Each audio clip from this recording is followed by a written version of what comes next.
قبلہ سوال ہے کہ بعض لوگ کہتے ہیں کہ تشہد میں علی ولی اللہ پڑھ لیں تو ثواب ہے اور اگر نہ پڑھیں تو گناہ نہیں ہے۔ ان کے بابے کی شریعت ہے، کس نے ان کو یہ حق دیا یہ فتویٰ دینے کا؟ دین بنانا نبی کا کام نہیں، دین میں کچھ گھٹانا بڑھانا امام کا بھی کام نہیں۔ دین بنانے کا محکمہ صرف خالق دین کو حاصل ہے، جو مالک یوم الدین ہے۔ دین کے اجزاء، دین کے عقائد، دین کے واجبات، دین کے محرمات، دین کے سنن و مستحبات، دین کے مکروہات و مباحات بنانا اللہ کا کام۔ جو دین اللہ بنا دے اس کو پورے جزیات سمیت لوگوں تک بے کم و کاست من و ان پہنچانا، یہ ہوتا ہے نبی و رسول کا کام۔ خدا بنا دے، نبی و رسول پہنچا دے اور وہ پہنچا کے دنیا سے تشریف لے جائے، اس کے بعد اس دین کو آگے پھیلانا، اس کی تشریف فرمانا، مشکل وقت آنے پر تن من دھن قربان کر کے دین بچانا، یہ ہوتا ہے نبی کے وصی یعنی امام کا کام۔ تو نبی دین پہنچانے والا، امام دین پھیلانے والا، دین بچانے والا۔ آپ نے دیکھا کہ بنانے کا تعلق نبی سے نہیں، بنانے کا تعلق ولی اور امام سے نہیں۔ تو یہ باقی لوگ کون ہوتے ہیں؟ جو ایک رائی کے دانے کے برابر دین میں کمی کرے گا یا دین میں بیشی کرے گا یا اپنی رائے کو دخل دے گا، معصوم فرماتے ہیں بروز قیامت وہیں جائے گا جہاں اس کا پیشوا ابلیس جائے گا۔ عجیب لوگ ہیں جن کے مذہب کی بنیاد ہی اس پر ہے کہ قیاس کرنا حرام ہے۔ ایک صاحب نے مجھ سے پوچھا، آپ تو یہ سوال کر رہے ہیں مجھ سے، یہ روزمرہ کے معمولات ہیں، الٹے سیدھے لوگ سوال کرتے رہتے ہیں۔ کہنے لگے یہ سورت جو ہے تبت یدا ابی لہب ہم پڑھ سکتے ہیں نماز میں؟ میں نے کہا بے شک، چونکہ نماز واجبی میں دو ہیں، پہلی دو رکعتوں میں الحمد اور ایک سورت اور پڑھنی واجب ہے، لہذا سورت تبت یدا ابی لہب و تب بھی پڑھ سکتے ہیں۔ کہنے لگے جناب نماز میں ابو لہب جیسے بے ایمان کا نام لے سکتے ہیں تو مولا علی کا کیوں نہیں لے سکتے؟ میں نے کہا اس کی لہجے میں جواب دیا، میں نے کہا ابو لہب زیادہ بے ایمان ہے یا شیطان؟ کہنے لگے شیطان۔ میں نے کہا ہم تو شیطان کا نام لیتے ہیں، پہلے پڑھتے ہیں اعوذ باللہ من الشیطان الرجیم، پھر پڑھتے ہیں بسم اللہ الرحمن الرحیم۔ لیکن کیا الٹی ونگا ہے، یہ تاثر دیا جاتا ہے جناب علماء کرام کو مولا علی کے نام سے چڑھ ہے معاذ اللہ، اور میں کہتا ہوں جو علی سے دشمنی رکھتا ہے اس کی ماں کا قصور ہے، اس کا کوئی قصور نہیں ہے۔ یا علی، اللہ اکبر، یا رسول اللہ، یا علی۔ یقیناً میرا بھی ایمان ہے، آپ کا بھی ایمان ہے کہ ذکر علی عبادتن، پیغمبر اکرم کا فرمان سنی شیعہ کتابوں میں موجود ہے کہ علی کا ذکر عبادت۔ کیوں؟ وضاحت کی تھی، علی کا ذکر میرا ذکر، میرا ذکر خدا کا ذکر، خدا کا ذکر عبادت، پس علی کا ذکر عبادت۔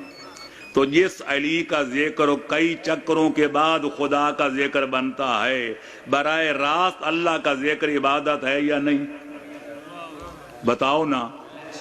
جب ہے تو تکبیرۃ الاحرام کیا ہے؟ اللہ اکبر، اللہ ساری کائنات سے بڑا ہے، اس سے بھی بڑا ہے، ہم اس کو سمجھ نہیں سکتے، ہم اس کو درک نہیں کر سکتے، وہ آنکھوں سے نظر نہیں آتا، ہوا سے خمسہ سے محسوس نہیں ہوتا۔ اللہ کی کبریائی کا نام ہے، ذکر ہے کہ اللہ کا ذاتی نام ہے۔ ذرا فقہا سے پوچھو، یا جو تحفۃ العوام پڑھے ہوئے ہیں یا نماز شیعہ جعفریہ اسلامی پڑھے ہوئے ہیں، وہ بھی جانتے ہیں کہ تکبیرۃ الاحرام نماز کا رکن ہے، کہ رکن کی کمی ہو جائے یا زیادتی، آپ 2 دفعہ کہہ دیں اللہ اکبر، اللہ اکبر، نماز باطل ہے۔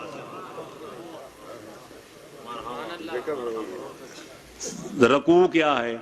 سبحان رب یل عظیم و بحمدہ، میں اللہ کی تسبیح کرتا ہوں اس کی حمد کے ساتھ، اللہم صلی علی محمد و آل محمد، 14 پہ درود ہے۔ سبحان رب العظیم وہ بھی عبادت، آل محمد پہ درود پڑھنا وہ بھی عبادت۔ ذرا مہربانی کر کے ایک رکعت میں 2 رکوع کر کے نماز صحیح کر کے دکھا دو۔ سب کا فیصلہ ہے، سب مانتے ہیں کہ رکوع کی زیادتی ہو جائے، شریعت نے ایک رکوع ایک رکعت میں مقرر کیا ہے، سجدے 2، لہذا اگر کوئی 2 رکوع کرے نماز باطل ہے۔ تو یہ کیوں باطل ہے؟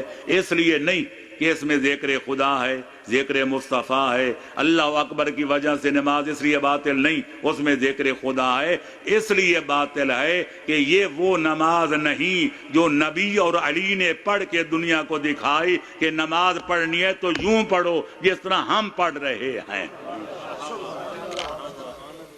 لہذا جس نماز میں شہادت ثالثہ پڑھی جائے یہ وہ نماز ہے جو نہ نبی نے پڑھی ہے، نہ مولا علی نے پڑھی ہے، نہ حسنین شریفین نے پڑھی ہے، نہ 12ویں امام تک مہدی دین نے پڑھی ہے۔ یہ 14ویں صدی کے مولویوں ذاکروں یا 15ویں صدی کے لوگوں کی آج ایجاد بندہ ہے۔ لہذا نماز اللہ فرماتا ہے پڑھو نماز، 100 سے زیادہ جگہ اقیموا الصلاۃ وآتوا الزکاۃ، اقیموا الصلاۃ وآتوا الزکاۃ، نبی نے فرمایا نماز اس طرح پڑھو جس طرح مجھے پڑھتے ہوئے دیکھ رہے ہو۔ پچھلے سال میں نے محرم کی مجالس میں ایک سوال کے جواب میں ملتان میں اس سے بھی زیادہ مجمع تھا جس میں نے کہا تھا، اور میری وہ کیسٹیں موجود ہیں کہ میں نے کہا میں ساری دنیا کے مولویوں ذاکروں ملنگوں سب کو دعوت دیتا ہوں اور چیلنج کرتا ہوں کہ مذہب شیعہ کی لاکھوں کتابوں میں سے ایک کتاب میں سے کسی 14 معصوموں میں سے ایک معصوم کا ایک نماز میں شہادت ثالثہ پڑھنا تم ثابت کر دو، میں پوری ملت جعفریہ سے نہ پڑھاؤں تو میرا نام بدل دینا۔ حوالہ ان کو نہ ملے تو فتوی علماء پہ لگائے جائیں۔ یہ خون حسین کے تاجر زیادہ شان علی جانتے ہیں کہ وہ علماء جنہیں اپنی گردنیں کٹوائیں، اپنی زندگیوں کے چراغ بجھوائے اور آج بھی دنیا کی طعن و تشنیع کے تیر برداشت کر رہے ہیں اور کائنات کی گالیاں سن کے محمد و آل محمد کی منشا کو مقدم سمجھ رہے ہیں، ان کو نہیں پتا کہ نماز کیسے پڑھنی ہے۔ کہ ابو جہلوں کا انگوٹھا لگانے والوں کو پتا چل گیا کہ نماز میں کیا پڑھنا ہے تو نماز کیسے پڑھنی ہے۔ چلو جی بآواز بلند صلوات۔ اللہم صلی علی محمد وعلی قبلہ سوال آیا ہے کہ شیعہ کا وضو قرآن مجید سے بیان فرما دیں۔ جی اگر شیعہ کا وضو قرآن سے ثابت ہے تو دوسرے لوگ